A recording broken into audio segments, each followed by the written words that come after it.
Hello, this is a new video in my series, Reading Old Newspapers. First of all, I like to say, sometimes the audio, even the video sometimes, but usually it's the audio, it skips and breaks up and it gets deleted and it gets garbled, but I still post it. And usually it's just a little section and then it comes back again. So I'm sorry if that happens, but you just have to deal with it. Okay, let's get started. Well, that's my old video. There we go. We are in newspapers.com, as that's where I do. I got a subscription to newspaper.com, and we look at old newspapers that they have. Well, it's the United States, of course. So what I did was I used to pick two cities. But now what I'm going to do is I'm going to pick one city and do an old newspaper and a newer newspaper. That's what I'm going to do now. Let's do Arizona. Whereabouts in Arizona?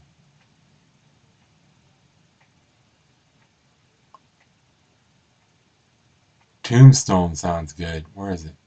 Tombstone. The Daily Tombstone. Let's pick. Oh, there's only two. I mean, there's very little. Oh, here's a better one.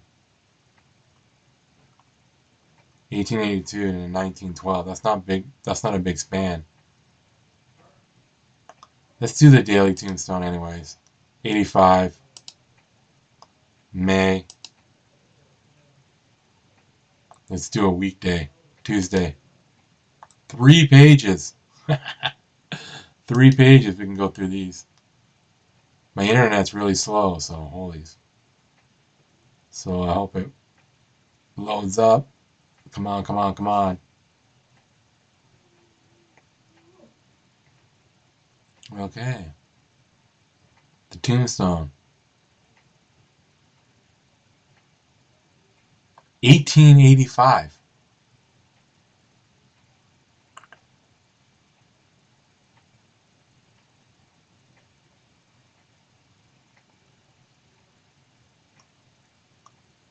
Stargo. Try it, try it. The best in the world. 12.5 cents a piece.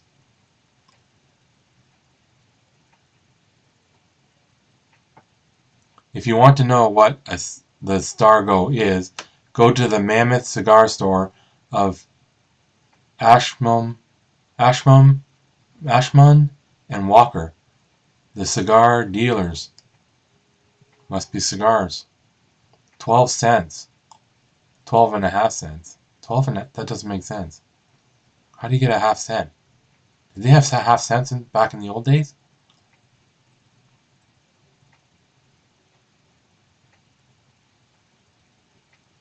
I should look that up.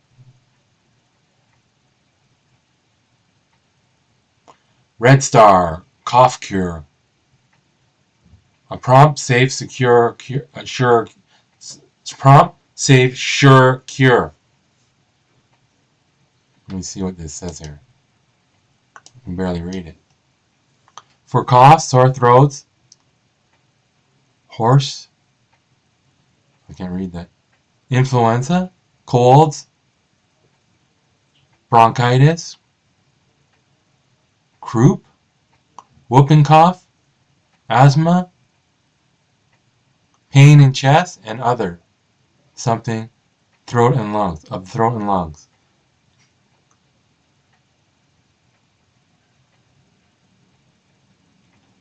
Red Star. Trademark. Red Star. Elite saloon and billiard parlors. Keep constantly in hand the finest quality of imported wines, liqueurs, and cigars. First class club from room attached. Huh.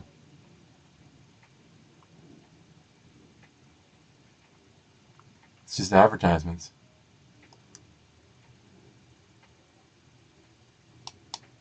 Whoops, sorry. I right-clicked by accident.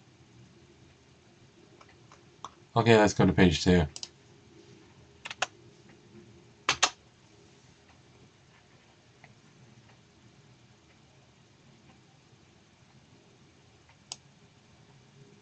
What happened here?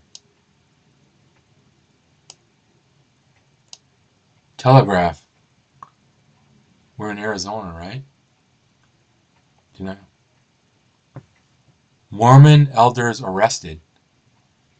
Chattanooga, Tennessee, May 26th. The growth of Mormonism in Tennessee, North Carolina, and Georgia was never more marked than today. The sentiments are taking deep root in the rural districts, and the number of new converts is increasing at a rapid rate. The Lewis County murders in August last, instead of intimidating the elders, seemed to only give them more something ego. And the recent act of the legislature making it open open open to offense to preach polygamy in the state has apparently ner- nerved them to renew efforts. A circular was issued some days ago to the Mormon elders advising them to the passage of the recent law and direct them to studiously avoid preaching polygamy. In Upper East Tennessee,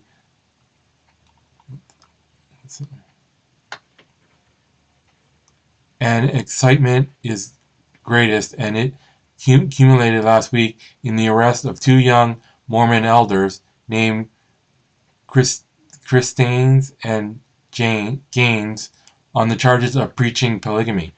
The elders had baptized a number of converts a week before, and last Sunday was fixed for the baptism of several more. The elders were in the Carter County near Elizabethtown, sleeping at the of a friend.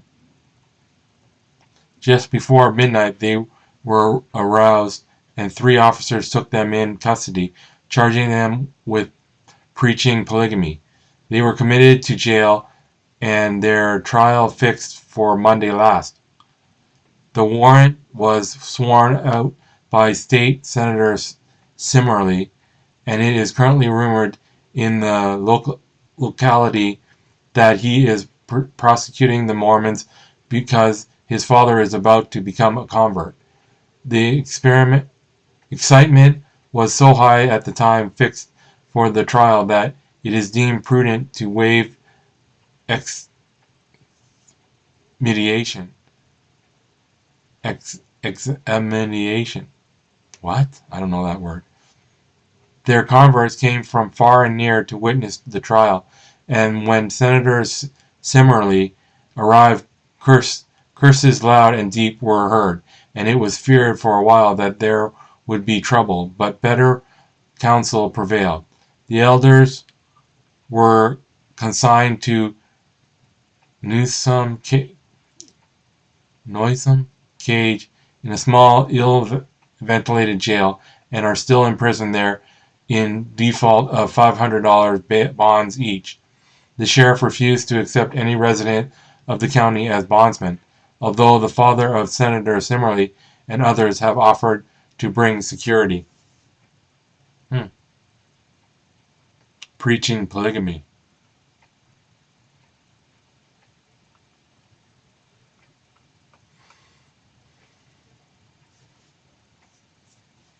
I got that word right, right? I think that's right.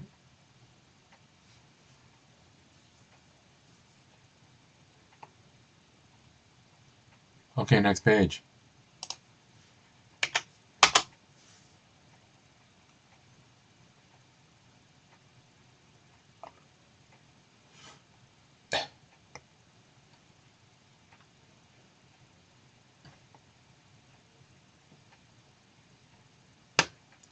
It's all faded. Something about Chinatown here. Chinatown. A report makes a tour through it. Josh, how's what? What a Tombstone. It's all while standing. I don't know. Last evening, our reporter visited Chinatown and explored it from one to another. And present, following. I can't read it.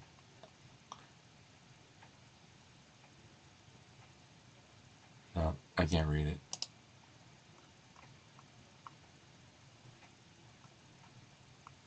I can't read any of this page.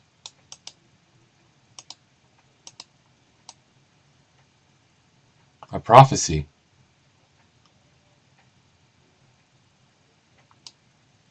A glimpse of the city of Tombstone in 1887.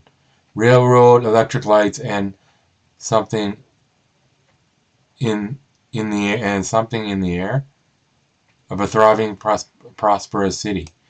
What the new pumps are going to do for Arizona's future metropolis. The following is the prophecy of the Tombstone. Said prophecy is to be fulfilled in 2 years. The business houses on Allen Street will commence below First Street and run up as far as 9th Street, and the stores will be occupied by men engaged in which and retail merchandise and will spending their wares to all parts of Arizona, New Mexico, and Mexico. Where Darky's Corral now stands, there will be a large railroad depot built and owned by the Tombstone and Bisbee Railway Company. Streetcars will be run on the principal street of the town, and all the mines on the hill will beehives, with workmen swarming in and out, digging the precious metal to supply the world. Cable cars will with the Grand Central valve. Something elegant, something will be built, and people generally will be happy. Tombstone will have a population of 20,000 and will be known as the home something of the world. Honey. I don't know. I don't know what is it. Large cattle corrals will be built, and meat canning establishment will be erected and employ a large force of men and women. The Tombstone and something county resources to the world. And the boiled plate will be buried and forgotten. This prophecy will be in something and after July 1st, 1887. Sorry about reading that. This is so bad. The ink is just totally screwed up.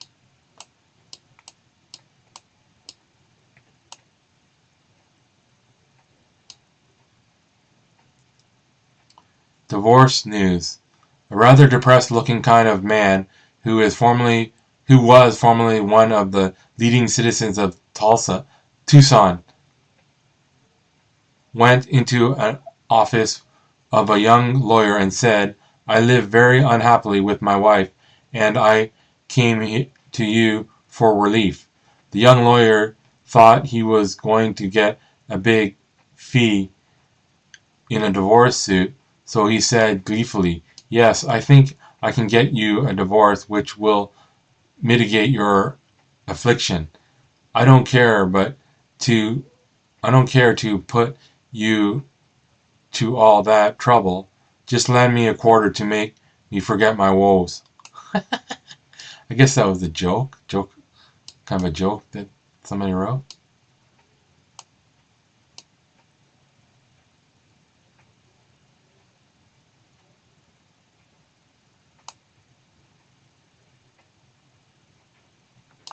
Okay, I think that's it.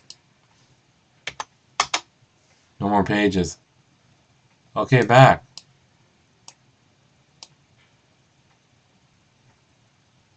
We'll stay at Tombstone.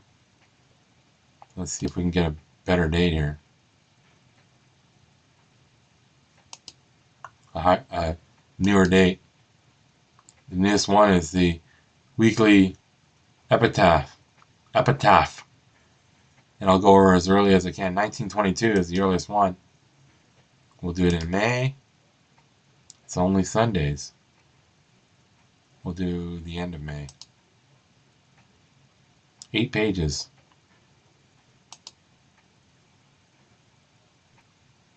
Ooh, let me pull out here.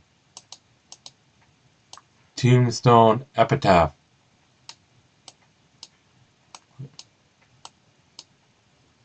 Look at the ink on this one, a lot better. 2 Tombstone men arrested on booze charge. Mr. Abril and companion arrested near Old Pueblo, I guess, Thursday night by federal prohibition agents charged with transporting 30 gallons of liquor found. Prohibition. Tucson, May 27th, charged with violating the Prohibition Act by transporting an intoxicating liquor. Mr. M.R. Abril and Natividad Machado, who were arrested early yesterday morning by Inspector Miller and Thames, I guess, of the United States Immigration Department, were bound over to federal court yesterday afternoon following a hearing before United States Commissioner Edwin F. Jones.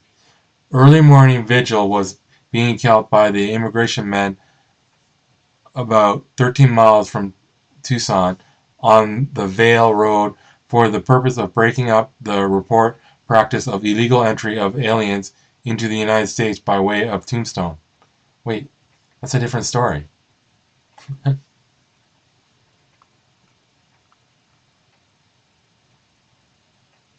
That's about immigrants. And this one anyways.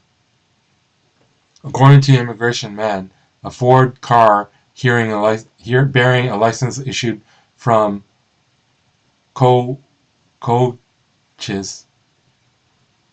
County, and in which were 5 persons, was hauled by them about 5 a.m.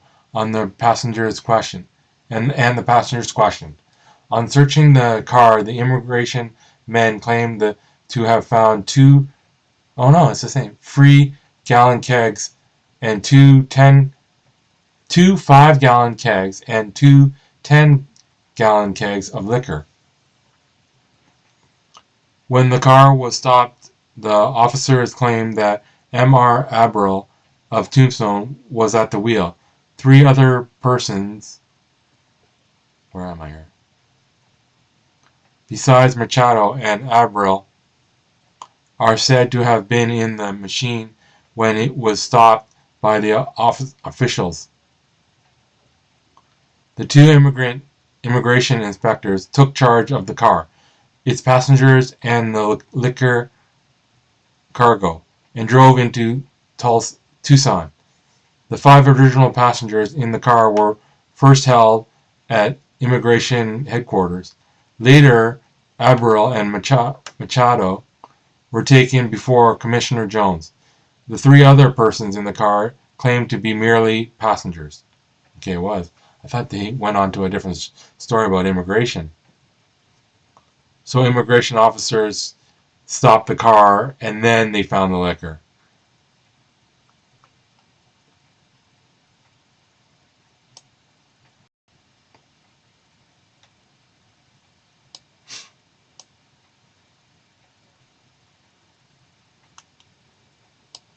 Okay, let's move on.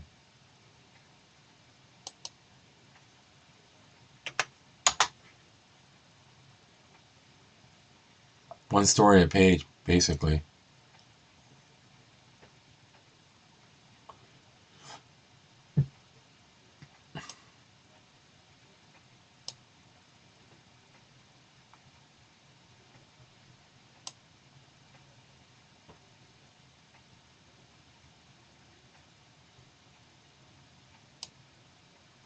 Notice of contest.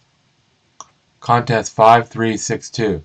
Department of the Interior, United States Land Office, Phoenix, Arizona, May 9, 1922. To Jesse G. Wright of Parker, Arizona, contestee. You are hereby notified that George A. Birchich, Birchich, Birchich, who gives Parker Canyon, Arizona, as his post office address, did on April 8, 1922, file in his office his duly collaborated application to contest and secure the cancellation of your homestead entry number, serial number, blah, blah, blah, blah. What the hell is it talking about? Beginning at corner number 1 from whence corner to section 13, 24, 18, and 19, T24S ranges 18 and 19E. What's this? Like,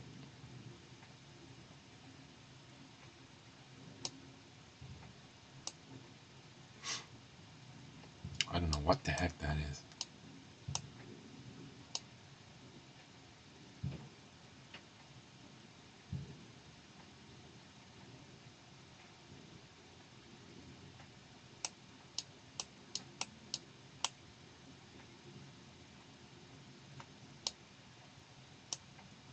Public land issue. Land sale. Department of Interior. Notice is hereby given that, as directed by the Commissioner of the General Land Office under provisions of Section 2455 RS pursuant to the application of William J. Davis, serial number blah, blah, blah, we will offer a public sale to the highest bidder, but at not less than $2.50 per acre at 10 o'clock a.m. on the 29th day of May next at this office the following tract of land. Lot 4, Section 18, Lot 4, Section 19, T21S, R25E, G and S and R and M, B and M. This tract is ordered into the market on the showing that the greater position thereof is mountainous and too rough to cultivate. The sale will not be kept open, but will be declared closed when those present at the hour named have ceased bidding. The person making the highest bid will be required to immediately pay to the receiver the amount thereof. Any persons claiming adversely the above described land are advised to file their claims or objections on or before the time designated for sale.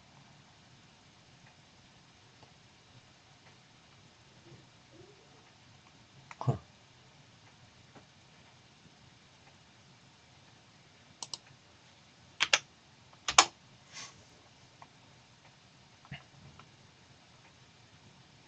Anything else interesting?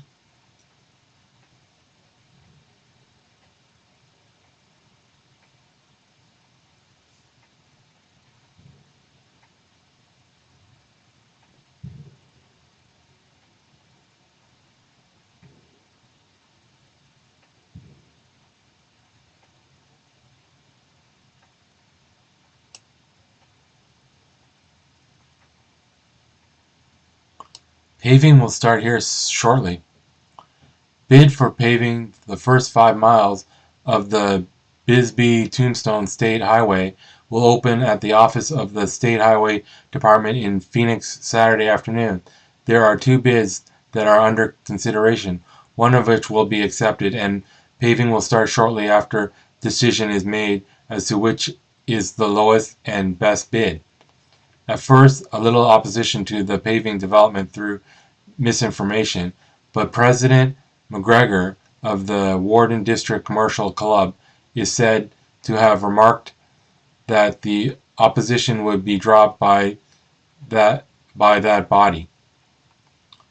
None will come from the Douglas Chamber of Commerce, according to President George Buxton. It's advisable now, being conceded by all the people who have been informed of the real facts in the matter since the letter of the State Highway Engineer was sent to the Warren District Commercial Club. The awarding of the contracts will be let in a few days. The paving is to be asphalt concrete compressed to 2 inches on solid foundation, the same kind as under similar conditions is approved by the U.S. market of public road sand, which has been in use in Phoenix for 5 years without blemish, which has been used extensively in the Northwest. 4 of the bidders also entered bids for the surfacing of 5 additional miles of the road. It is the hope of the Highway Department, although funds are not now available, to arrange for the financing of the additional mileage to be let one contract for the entire 10 miles of the road. By July, federal aid funds for the work will be available, with funds which will be ready by the time from the 75% fund of the Conscious County. It is expected the financing of the extra project can be accomplished. The bid received for the job were as followed. Okay. Bids here. 93 cents a yard. Total $49,104. No bid for extra 5 miles. Completed in 60 days. Borderland Construction. El Paso. Bitulithic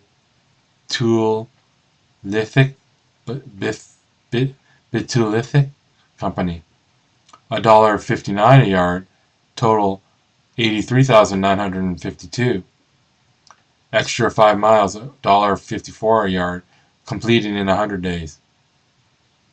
The Borderland Construction is better.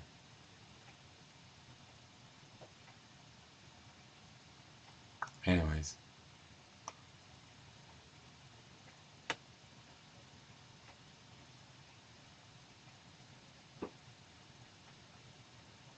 The contract for the job will call for the surfacing of the road 18 feet wide and 2 inches thick.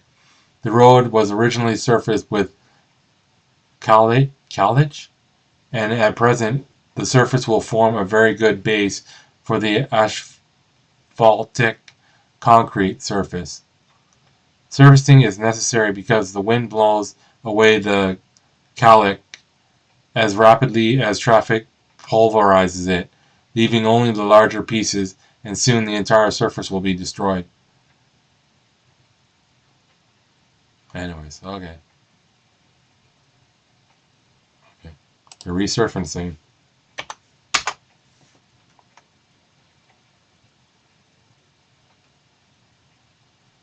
Sorry about that. My internet is crap.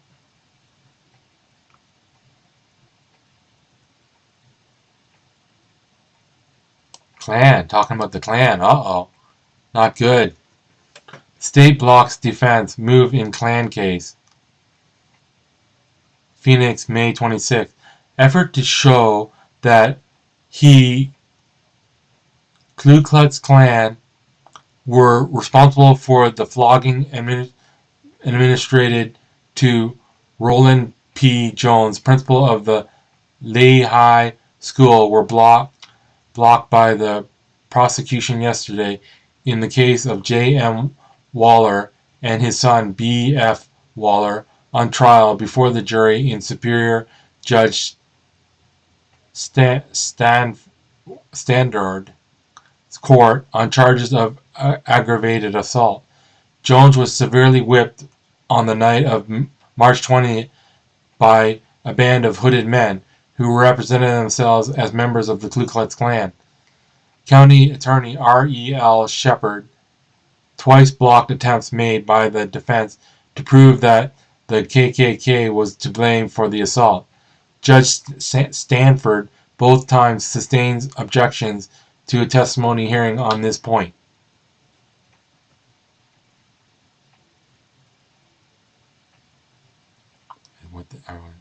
Elder Waller on stand.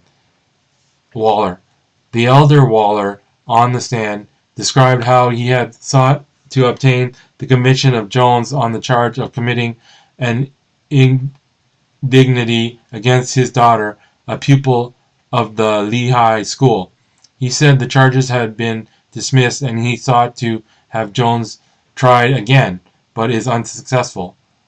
A letter written to the editor of the Arizona Republic purported to bear the official seal of the Ku Klux Klan, in which that organization assumed full responsibility for the whipping administered to Jones, was deemed inadmissible as evidence by Judge Stanford on accounts of its animus origin.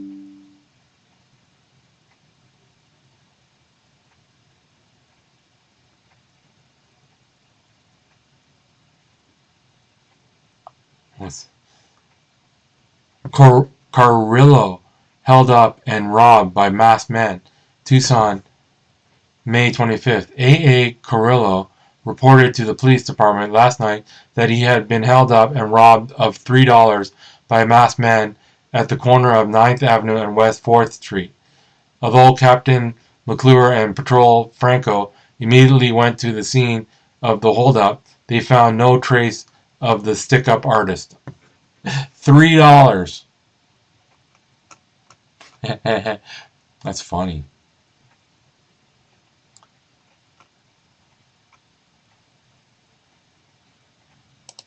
Okay.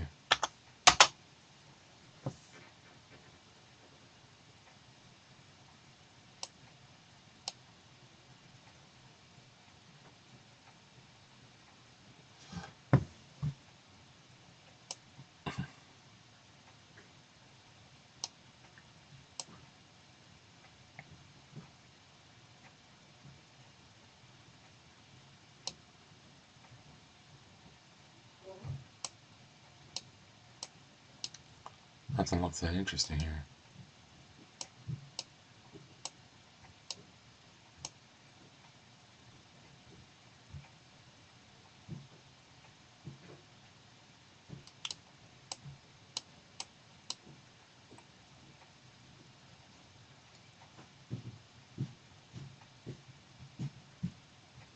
Nothing looks interesting. I'm going to skip this page.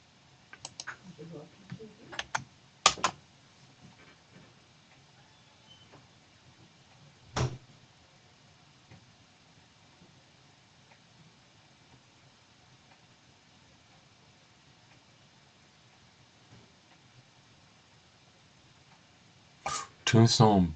Well, let's read that.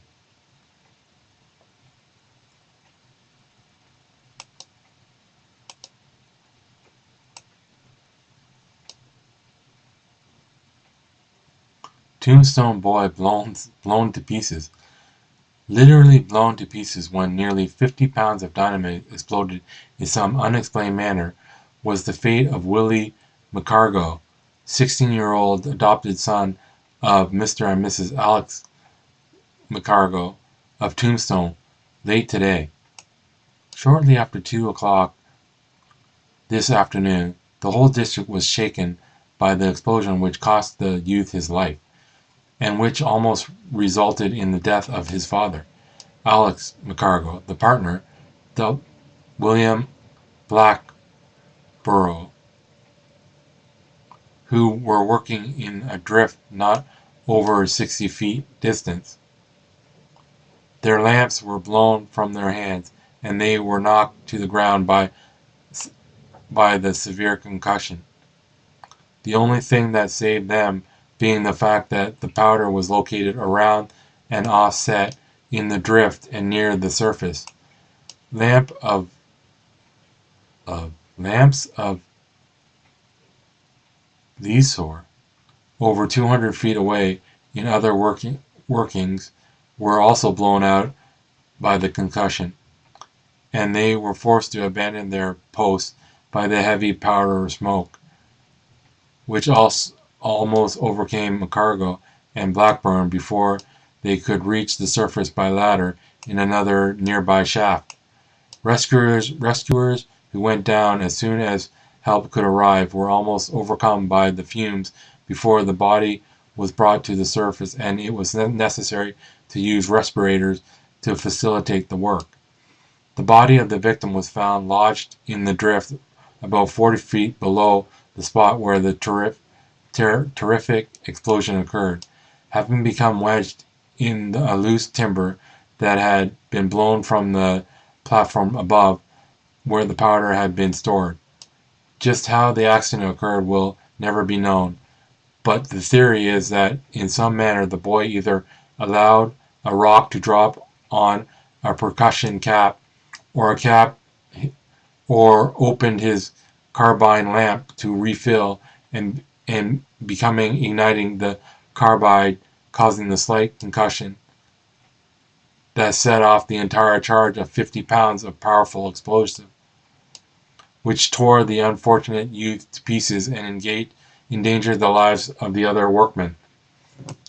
It was fully 3/4 of an hour before the remains of the body were brought to the surface, tied in a blanket, and the inquest was held at the spot of the tragedy by Judge H.P. Merrill before they were brought to the Hennessy Allison undertaking establishment here.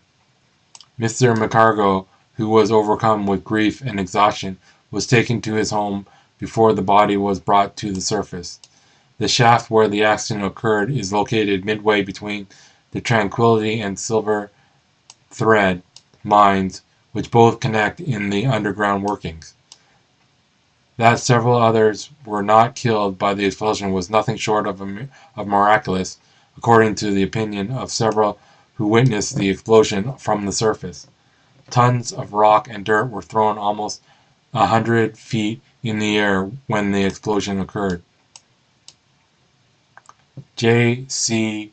Cockraham, who was prospecting nearby, saved himself only by running for cover under a bridge, while mechanics who were working on a pipeline near the Tranquility had just went inside a minute before the accident happened. Stupid. The young man had been helping his father and partner for several days on the lease and had not been in the habit of handling the dynamite, which leads to the belief that the explosion resulted from the carbide lamp which he had gone to refill.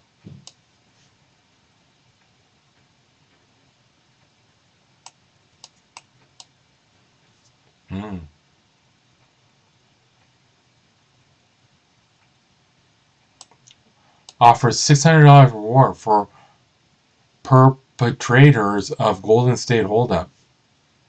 Tucson, May 24th. The total reward offered for information which would lead to the apprehension and conviction of members of the bandit party that held up the Golden State Limited near Tucson, May 15th, was increased to $600 per bandit today when the Southern Pacific Company duplicated the sum offered by the American Express Company of $300 per highwayman on the charge of having committed a felony by holding up a railroad train. FW Jairo of Tucson will be given a preliminary examination tomorrow at 3 p.m.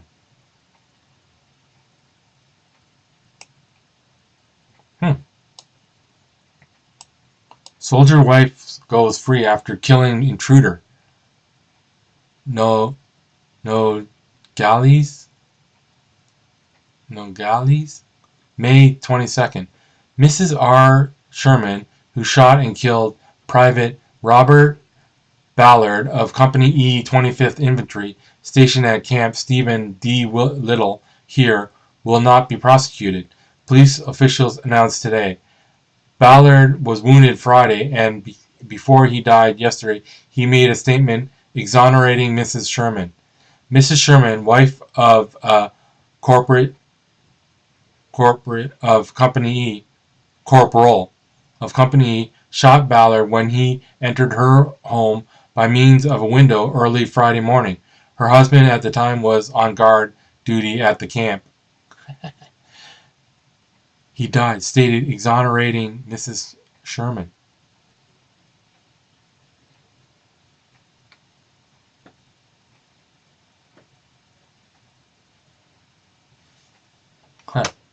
Okay, next page.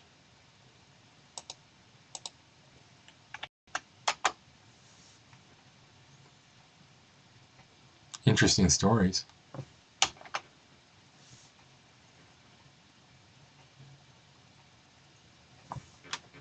Well, advertisements. Or advertisement.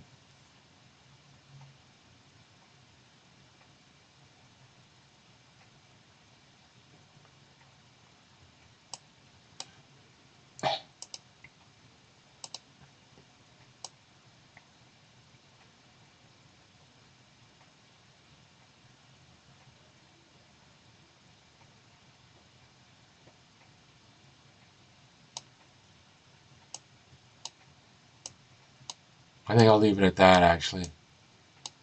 What's this picture?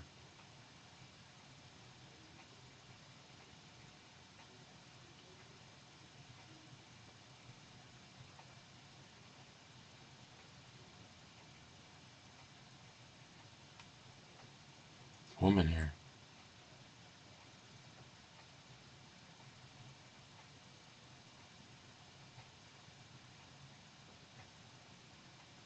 I think I'll call it. Okay, that was fun. Tombstone, Arizona. I guess they didn't have like newspaper. I was going to try to find newspapers from the 1980s stuff. Ones are fine from the 1800s, but I want to do one from the 1800s or early 1900s, and then one in the late 1900s. But yeah, I couldn't. Oh well. Okay, let's end this before it gets too long. Okay, that was fun. And signing off. Remember, live your life and see what happens. Okay, later.